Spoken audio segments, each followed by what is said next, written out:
Andrew Bensley out there in the thick of it in the mounting yard as well. So make sure you stick with us on RSN. We've got the grey areas coming up, all your greyhound news as well. As I hand back to you, Al, we've got the next from sale not far away. Yeah, we do indeed. Number 1 is the favourite here, Crew at $2.70 ahead of number 8, Dusty Old Road at $4.20. Moving in just before I sign off and throw to James, Adam Chera free to play against the Crows this weekend. Carlton has successfully won that appeal for that rough conduct ban on Adam Chera, so he's free to play. Quickly off the inside, B Rugged went out fast from the outer, and they're going to match Motors. So B Rugged a half to Crew, who railed the better and now takes supremacy. 3 lengths away, Sky Blazer runs up to third, and then 3 back to Bandari from a fairway back. Black Prestige making ground, then Soda Hawk, Dusty Old Road and Black Pistol at the end, but Crew went for home. A length to B Rugged, it's Crew in front, and the well-back favourites home. Crew won it by about a length and 3/4. Too good for B Rugged. Third, Sky Blazer. The back marker making ground was Black Prestige from the back, and then Black Pistol over at the end. Bandari, Dusty Old Road, one of the last to clock home, and the time 24:87 for Crew. Pretty pain-free viewing if you back the red. Just was able to hustle through and hold and maintain the rail underneath of B Rugged, who did draw about a half a length in front, leaving the back. But with a good railing ability, Crew went through, took the lead, and just set up enough of a buffer that it was never really in doubt. Number 1 first for Jennifer Gill. 1 3/4 the winning margin over 7 B Rugged. Ran a great race, and the 5 was third. That was Sky Blazer. Came into third, leaving the back, and held that position for the minor money for Carl Haas. So won the winner, Crew. It is 1753, 290 and 130 the winner, 510. And $3, 1753, 24:87 the time. Just awaiting the all clear after race number 3. 1 3/4 by 2, 24:87 was the time. We'll have more in just a tick. That's the third of 12 to number 1 Crew. Righto, James, thank you very much. We'll just get those through, and the grey areas is about to get underway with Jason and George for this afternoon. Those details are just coming in. Number 1 Crew at $2.90 and $1.30. Number 7 B Rugged at $5.10 return. 5 Sky Blazer at $3 and 3 Black Prestige. The Quinella $46. The Exacta $47. Trifecta $401. And the first 4 $2,324 for 1, 7, 5 and 3. The running double at sale 6 and 1, and that's paid $9.70. On RSN Racing and Sport, it's time for the grey areas with Jason Adams and George Ferrugia. The kid was a human dynamo. Are you sure you're talking about George? George of the jungle, friend to you and me. It's Wednesday, midday, time for grey areas here on RSN 927, talking all things greyhound racing. There's a lot of news. There's a bit of drama, and of course, all eyes on the bull tonight. George Ferrugia, as you swipe aside a half-eaten banana here in the studio. How are you this afternoon, my friend? Not sure whose that was, but Johnny wasn't too happy about it. Yeah, I'm well, mate. First things first, how was Anzac Day? How was the last post? How was your whole day, mate? I know you had a little bit of drama. Oh, a bit of drama, mate. What's going on? Oh, look, I had this pass, and it was based on reciprocal rights to get into the MCC. Yeah. Anyway, couldn't get in. I'm thinking, right, what do I do now? It's pretty important I get into this joint. Sat on the deck outside the ground, the concrete, and some bloke walks past. I think it's illegal activity, scalping, isn't it? Yeah, it can be. Anyway, that's what I was faced with. The gentleman gave me a figure as to what he wanted for the tickets. No worries, mate. Let's go. Did you pay overs? Yeah, probably, but you got to in that situation, don't you? Surely. Of course you do. Surely. But no, great day at the office, out there on the ground for the Auskick yet again. The weather didn't turn it on, that's for sure. Mother Nature didn't roll up. We're in ponchos. It was raining. It wasn't awesome, but it was a great day all in all. We sort of spoke up the last post, but was it what you expected? I mean, I was in standing room at that point in time. But so it's amazing. Still to have that many people just in total silence is surreal in itself. Yeah. And to hear barcodes being scanned and someone buying a hot dog on the other side of the ground, I mean, that's pretty cool to hear that. It shows you how quiet that is. That's the point I'm making. And John, the Pies continue to fire. We've got some breaking news about yes, that. they're a good side. I've heard from the management of RSN that John Henry has cancelled a late September holiday to Fiji in case of a grand final berth for Collingwood. Now, this is what I've heard, John? So I don't know. George, you're skipping medication. He's delirious. Oh, this is what mate. I only get holidays at Christmas time, so I've got you. No, they are flying at the moment. Absolutely Yes, humming. they're a good side. They're a good side. Aren't I happy about that, George? You'd be very happy, especially because your other team are just. Yeah, as I sit here with my coughing along. Swans drink bottle by my side. Yeah, that's right. They're battling. Anyway, fingers crossed they'll come back. Hey, today we've got a bit of a competition. So we're giving away 2 tickets to the Warrnambool Cup tonight. Greyhounds in the VIP area. VIP. So if there's anyone out there listening who's either at the Bull or can get to the Bull tonight, text in. And what we want you to do, we've got race 3 in the Warrnambool Gallops coming up shortly. We want the winner and also the winning margin as a tiebreaker. So text that in, nearest to the pin, 2 tickets into the VIP section tonight at the Warrnambool Grace. And you and I have been out there for a feed. Very, very nice feed. Very good hospitality. It's a great out viewing there. track. I love Warrnambool. I really do. It is a perfect viewing track. It's a terrific track, and I think we've got a really nice final there tonight, Jace. Can someone go back to back? Yeah, we'll talk about that shortly. But free entry tonight, if you are listening down at the Bull, get to the Dogs tonight. Gates open at 5. First race just after 6:15. DJ, happy hour, barbecue, free beanies, shuttle buses. Yes, so it's all happening. It's going to be the absolute hotspot of the Bull tonight, along with plenty of pubs up there, I'm sure. What else happened on your weekend, George? Any kids' sport? I saw the obscure multi that we delivered last Friday saluted. The kids' sport hasn't. My son Nate's been playing a little bit of practicing in the nets. So he's going to be doing some indoor cricket for the year, and James's Auskick starts, I think, this week.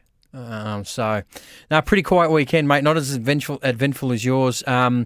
Watching the game with old Donnie Douglas, as you know, was interesting when Essendon made that little comeback on Anzac Day. But as I said to Donnie, mate, you're never in doubt. The Pies were just too good for them. So, quiet weekend, mate. Very good. John, have you played indoor cricket in your yesteryears? A little bit when I was very young, yeah. But no, it was when I was playing cricket. It was all out on the field. Indoor cricket got really big in the mid 1980s. Did it? Yeah. From memory, and by that stage I was well and truly into my working career, but showing my age. But I've had a couple of games of indoor cricket, but never played it at any high level. Tell us a little bit about the ball swinging indoors. Is that this is what I'm hearing from some of my cricket mates? Does it swing a lot more, or what happens? I played a season. I don't remember the ball swinging. You can't go out there and play a normal cover drive and expect to go well, because it just doesn't work like that. So what do you do? You've got to change your game completely. Nah, not even that. If it comes to the crunch and you need to score runs quickly, hit it to the back net. But otherwise... Guys, today, as you know, we've just got an early start in Sydney. So they're actually loading at Canterbury for race number 1. It's been knocked around by scratchings. It's a heavy 10 in Sydney today, and it's continuing to be a showery forecast through the afternoon. So there have been multiple scratchings, but we're about to go there for race 1. And Cold Gin number 9 is the first favourite. But you've got a bit of time. Yeah, they're going to be late. All right, beautiful. Hey, Georgie, any interest in the election this weekend from a betting point of view or common interest? Yeah, like I'll have an obscure bet on Friday for us with some Liberal seats, unders, overs. Yep. I love Stay that. tuned. Hey, I normally just sit on the fence from a political point of view, but I did see a video floating around Instagram that actually slanted my thoughts slightly. Peter Dutton was walking up the stairs and one gentleman goes to him, "Good day for a schooner, Mr. Dutton." He goes, "Every day's a good day for a schooner." Yes. And I couldn't agree more. Here's race 1 at Canterbury. Everyone to Canterbury Park. Favourite drawn barrier 1 here in the first. That's Cold Gin just propped up there momentarily. Now they're right and they're off and racing, and Cold Gin got a great start. Barrier 1 has the initial lead from Poised on the outside, and pushing through the centre was Surf's Up. Interesting battle unfolding for the lead here. Lloyd, is he going to hand up on Cold Gin? He will. He might just let Poised have a look now. And Poised races clear by 1 on Cold Gin, who's going to come across its heels and get clear galloping room. Behind those was Surf's Up, followed by Kitty OK and a length and a half, Big Red Tequila. Poised found the rail, leads at the 600 metres by a half length. Moving up to its girth was Cold Gin. 2 away then to Kitty OK on the inside of Surf's Up, coming off the bridle and looping them. Big Red Tequila on the bend now, poised lead. Cold Gin gives it the stare at the top of the straight. Big Red Tequila coming on wider. Surf's Up still there. Cold Gin quickly headed off, poised, which is gone. But Big Red Tequila is coming on with big bounds the outside. Big Red Tequila heads off Cold Gin, who fights back. But Big Red Tequila with the momentum up is too good. Big Red Tequila races clear and beats Cold Gin. Third Surf's Up, and then came Kitty OK, and poised hit the brick wall. Impressive win. Big Red Tequila. She was unlucky at Wyong on debut. So number 1, Big Red Tequila, Tyler Schiller, takes the first of 8 in Sydney today at $7.30 and $3.20. There's a bit to just quickly get through before we go back to the grey areas. I like this race. I like number 7, Champagne Jenny. I think trying to read the tea leaves, it looks like it's set for a first-up go here. It ran a good 4th in the same race as Sophia, the horse I tipped in race 2. Ran a good 4th on a soft track there. Last time walked out the gate 6 or 8 lengths behind them. Wasn't a bad run in a good maiden. Now, it's changed stables to Shane Jackson. He was in a good trial the other day. Didn't get beat far and was travelling really well. Has to go back from the gate. The fact that probably 3 litres have come out isn't ideal. But I think Champagne Jenny is there to run very well here. To beat number 12, my uncle did it. Stablemate of the favourite. Just beaten last time. Fitter, ready to win and gets Blake. 6, Tong. Tong's got the best form in the race. Coming through the good race in Adelaide. Gets a beautiful run behind them. And I'll put 4, Rookie. I think with the pressure in the race, it's short enough, but has got a chance. But I quite like number 7 here. 7, 12, 6 and 4. 7, 12, 6 and 4. They were the selections this morning for Warrnambool Race 3 with Mark Hunter. So he's with Champagne Jenny, and it's currently at a price. Craig Newitt's on board at $9.50. Those numbers for Race 3 at the Bull. And we'll go back shortly. 7, 12, 6 and 4 in the third from Mark Hunter.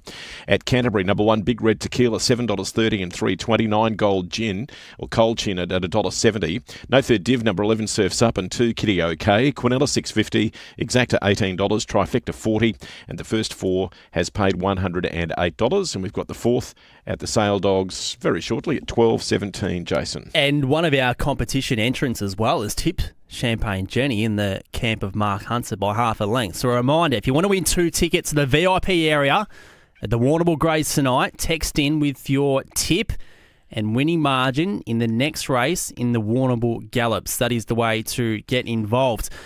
Fully laid on, Jace. Food, drink, shuttle bus to the Whalers afterwards. Wow. Yeah. You cannot go wrong. It's one of the great viewing tracks in Victoria from a one-turn point of view. So if you're in the area, which many people are, get down. It's going to be an absolute cracker. And it is highlighted by the Warrnambool Cup final, which is race 10. George, you alluded to a greyhound before that is going for back-to-back cups at the Bull. That is Matt Locke. He is the favourite. I think he's incredibly hard to beat. What's your view on his chances? Yeah, look, he clearly is. I mean, he's a greyhound racing in such tremendous form. His run last week was nearly the track record, Jace, 24.72. I think the way you got to look at this race is there's probably, and disagree with me if you think, Jace, I think there's probably 2 greyhounds that would really surprise if they led this race, and that's Vincent Bale or Beach Burpsky. I think the rest of them at their absolute peak could lead this race, and I think that's the key here to this event. But the fact that Matt Locke is drawn where he is and the form that he's in, and he can handle all sorts of draws, but his record off box 2 is absolutely tremendous. He's clearly the greyhound to beat. And if he runs around the similar time that he did last week, well, I mean, I don't think they can catch him. But his first split of 6.45 was certainly matched by Pack and Prince, matched by Zipping Grillis, can be matched, I think, by Sunset Fraser, can be matched by Sharapova Star, even though I don't think she's in their class. So that's the only concern with him, that if he does get sort of tangled up a little bit where he lobs, but he's just racing so well at the moment, and Michelle's got him flying, so he's clearly the greyhound to go past. I think you raise a good point in that at their peak, a few of those could match him early. Yeah. It just comes down that consistency in class, doesn't it? And it's not something a lot of these greyhounds have from week to week. No, and the advantage of having Vincent Bale on your inside, where after a couple of steps he will out-accelerate Vincent Bale, is going to be very, very important. So, look, he's hard to go past. We've got a text message come through. G'day, guys. Surely Pack and Prince is a top chance tonight. If he repeats last week's performance, what a job Lachlan and Emma Scott have done with this dog to rejuvenate his career. And that's from Jamie. Thanks, Jamie. Yeah, look, his heat win last week was absolutely fantastic. His first split was good. He just shanghaied out and was too good for all of them. He's a winner, this greyhound. He's won 24 races. But the key with him here, I think, Jason, is probably the last 50 metres is if, other dogs around him are probably a touch classier than him. So he's going to have to spear away and get a little bit of a break early.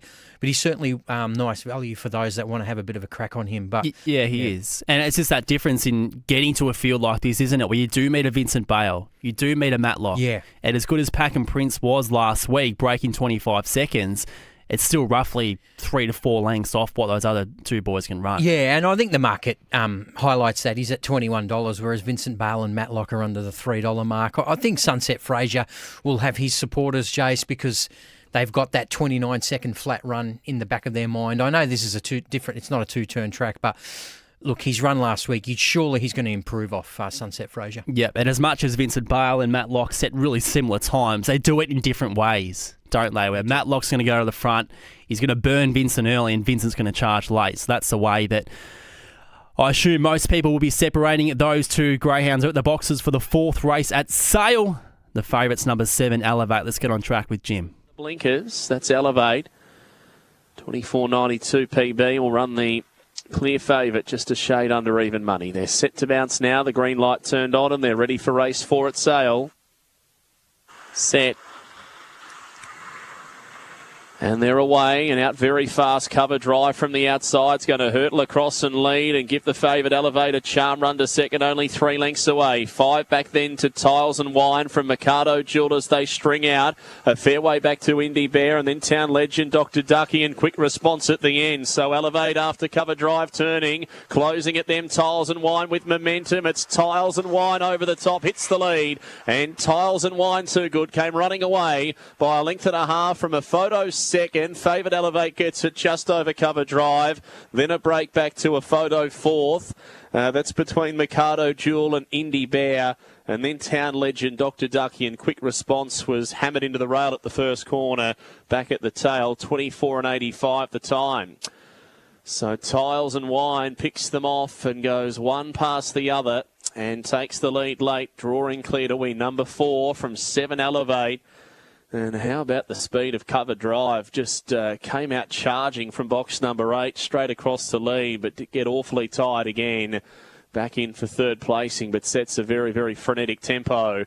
So the numbers here, 4-7-8-5 are interim, 4-7-8-5. Tiles and Wine first for Christian Wilk at Tangil South has come with a nice run. 4, 7, 8 and 5, so that's a roughie home at around the $20 mark. Number 4, Tiles and Wine, $20.50 and $2.70. 7, Elevate, $1.10. 8, Cover Drive at $2.50 and 5, Indy Bear. The Quinella, $19. Exacta, $109. The Trifecta, $316. And the first 4 returning $2,438, 4-7-8-5. Early quaddie today, no live tickets, 8, 6, 1 and 4. The jackpot, $159. And the running double 1 and 4, $28. Gentlemen, they are very close for the second at Warrnambool with Rick McIntosh. Very close indeed. And don't forget, if you want to win 2 tickets to the Warrnambool Greys tonight in the VIP section, text in your tip and winning margin for this next race coming up at the Bull in the Gallop. Champagne Jenny's already been a nomination, and also the on-top selection for Mark Hunter John. And as we spoke about that earlier, has been $9.50 into $8. Are you having a dabble at all, George, over these 3 days at the Bull? Yeah, tomorrow I will for sure. Yeah, for the real big meeting. Magnificent. Let's get on track with Rick McIntosh. Has been loaded.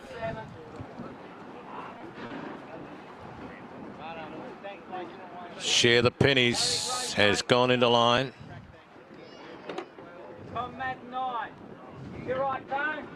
My Uncle Did It is ready.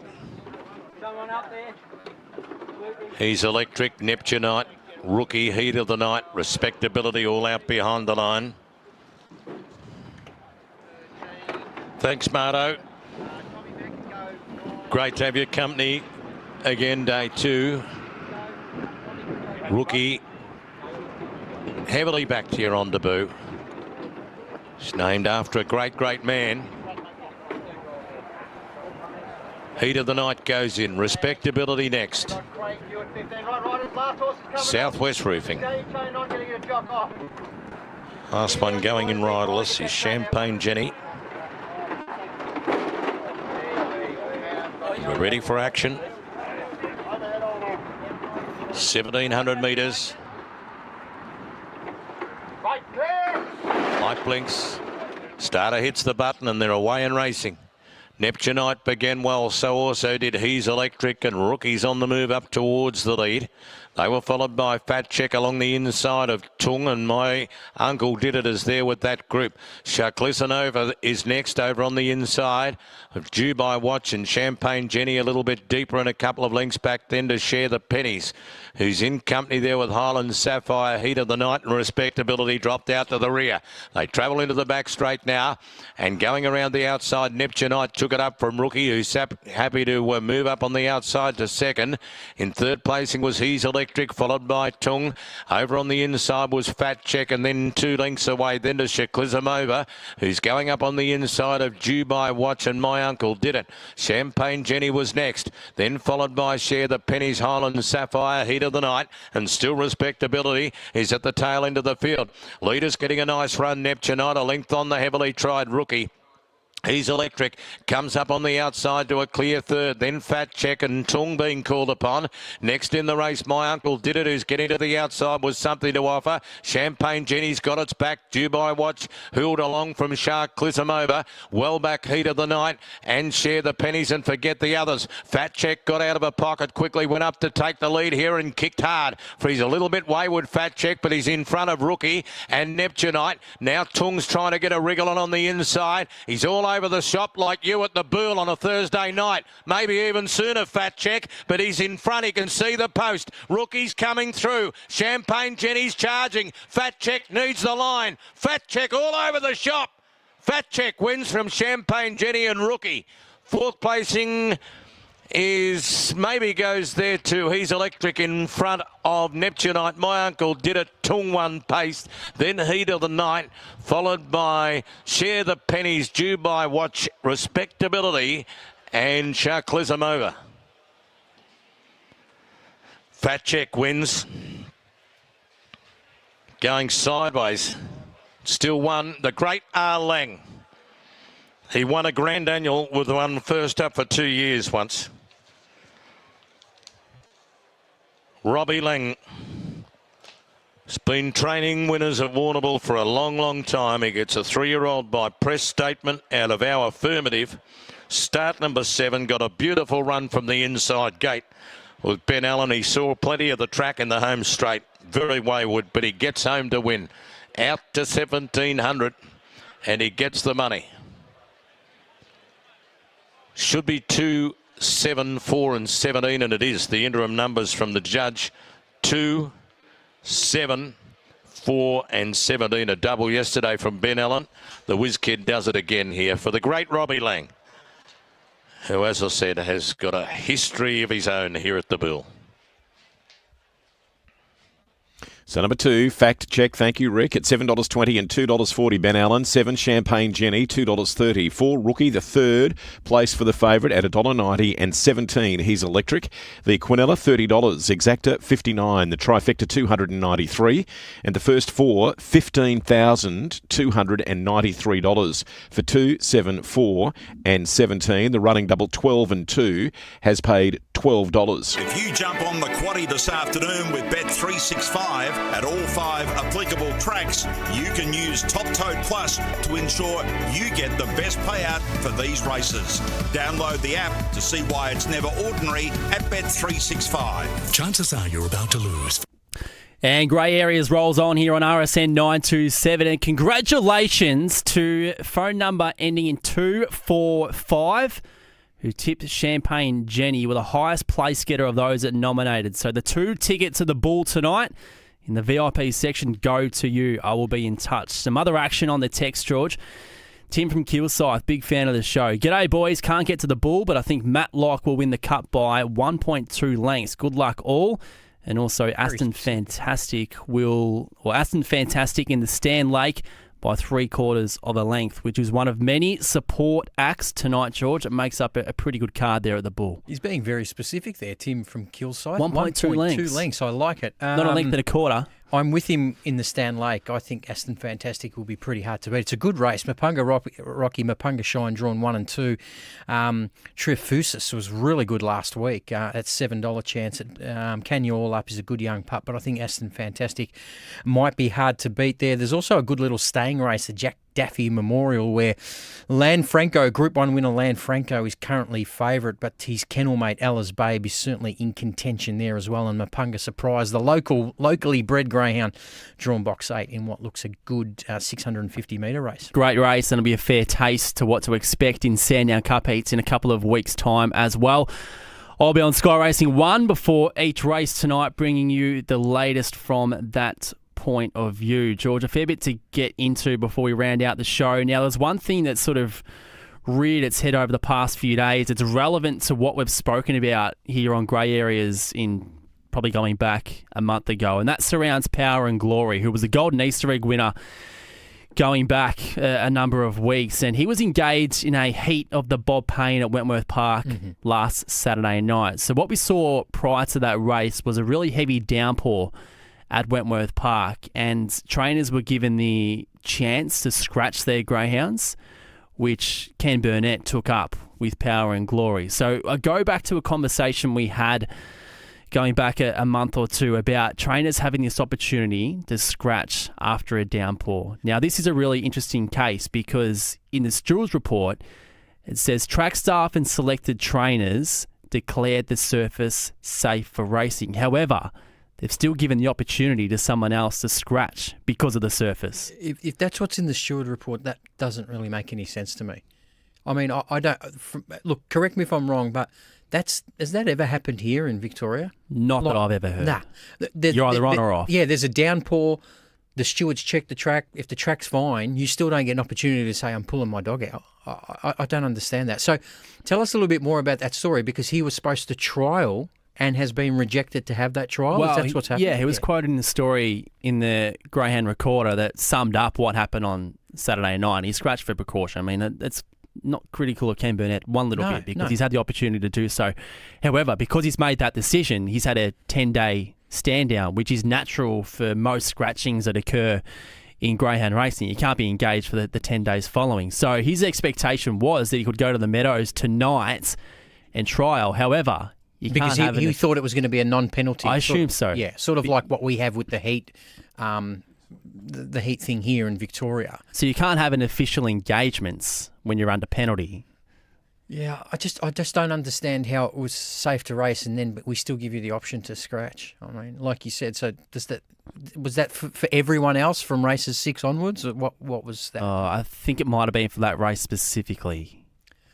And he was the only one to take up. You start opening a whole Pandora's box once you start doing things like that. I don't understand it. And the good news is that Kenny's bringing the greyhound again to Victoria. We want to see this dog down here because I mean his whole Easter egg series was just incredible. So that's good. Obviously Harrison Dawson's in mind for him, I would suggest, and having a look at the Meadows. Well, for bigger fish to fry later in the year. I don't know if Harrison Dawson will be in mind because those heats are next week and he'd expect to have to trial in the meantime. So whether he's changed tact and wants to trial unofficially at Sandown this Friday, who knows? That might be the go. Hopefully we do see Kenny and also Power and Glory engaged here in Melbourne sometime in the near future.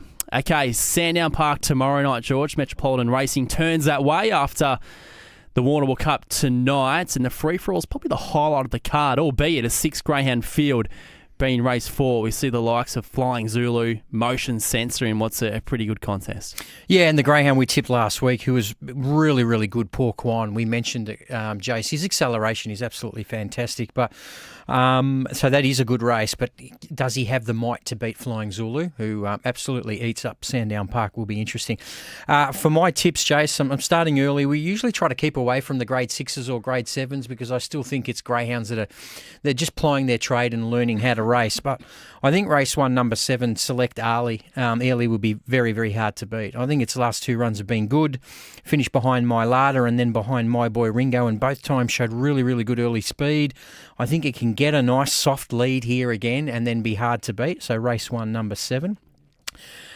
Race 6, number 2, a greyhound I own, Van Wyck, I think is drawn really well. His Warrnambool Cup heat run was just so. He ran third, but he does love Sandown. He does like an inside draw, and I think he should be able to outpace the greyhound drawn on his inside. And if he gets the rails, I think he's a greyhound that then becomes hard to beat in this type of class. And then race 11, number 1, is the other one. Here Comes Jojo. I think will be hard to beat for Des Dausch. It's placed in 2 of 4 here, but its recent form's probably its best form of its career. It won at Warragul twice and got its PB down to 25.60, Jason.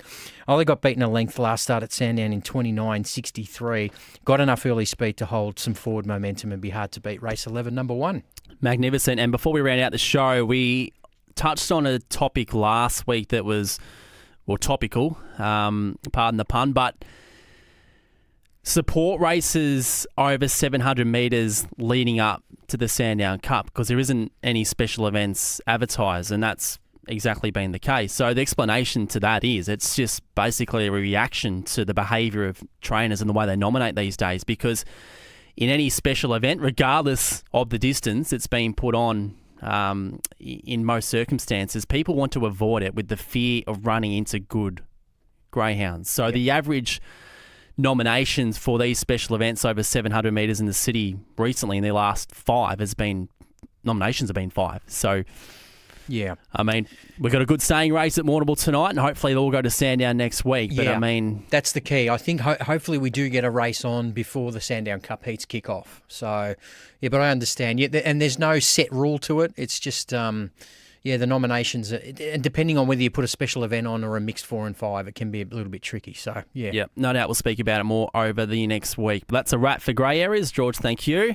Thank you, mate. See you Friday. John Henry. Good on you guys. Sir John Henry, jumping John Henry. Good on you, Thanks boys. for the show, mate. We'll see you on Friday. To hear all of Australian racing, listen to RSN Extra. That's on digital.